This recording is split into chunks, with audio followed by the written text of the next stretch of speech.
It's a terrible system. It's like in school, you know, students come up and they say, well, how much do you give for effort? You look and say, nothing. Well, I really worked hard, you say, yeah. that's right. Nothing.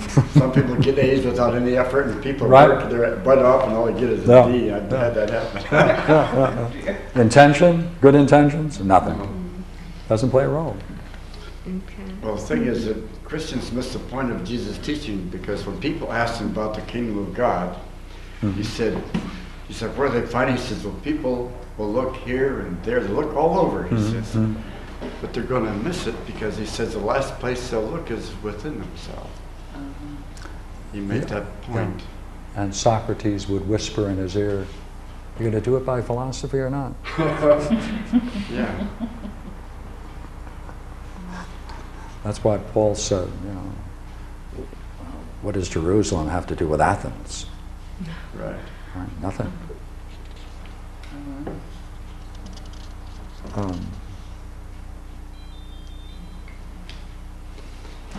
That's what bothered me about this belief system. You know, I was wondering, how could this intelligent being be so stupid as to be taken in by our belief systems?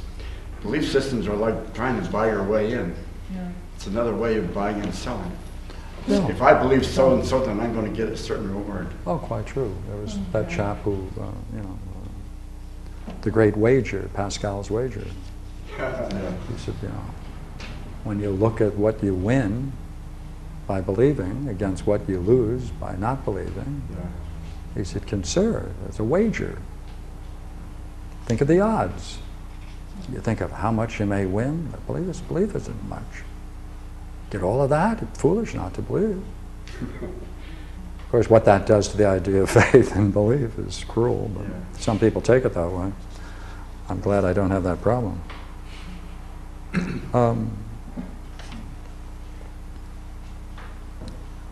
Let's see if I can... I'd like to just read that one section where he's talking to where reveals the purpose.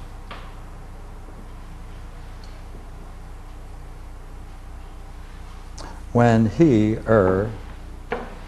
drew near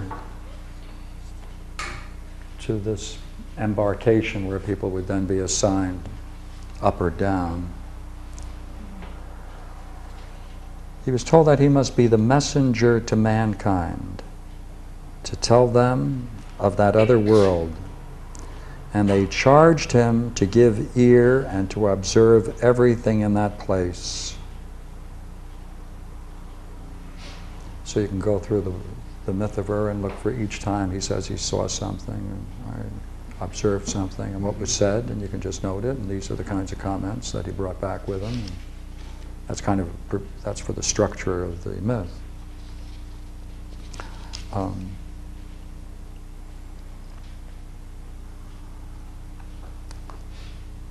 But I want to deal with one more thing. There's a curious problem now. I'd like to raise it.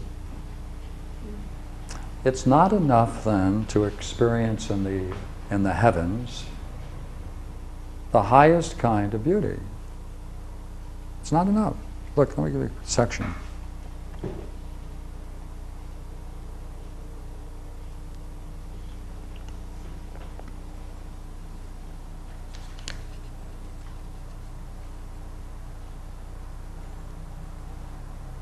They're now in the meadow, where those that have come up from Hades and those that have come down are together, and they're comparing stories and telling one another about their journeys. And they told their stories to one another, the one lamenting and wailing as they recalled how many and how dreadful things they had suffered and seen in their journey beneath the earth. Last 1,000 years. While those from heaven related their delights and visions of beauty beyond words. So you see, you can experience these visions of beauty, and that's not sufficient. You have to come through it through the mind. Because you can have it, right, and then come back as a tyrant. Because if you have the vision, it's because you did some good and you're now rewarded. That happened to me. I remember in one of my past lives I was very blissful. Yeah. Then the next life I turned into a tyrant, a real jerk. We'll ask you to write a commentary to this.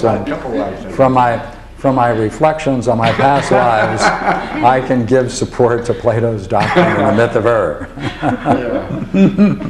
Yeah. That's what he's saying. That cycle, that circle of life and death. Campbell said in his interview with Phil Moyers about a lot of bliss is lost in the transition of the spoken word. Oh, yeah. And I thought of that as you read that passage.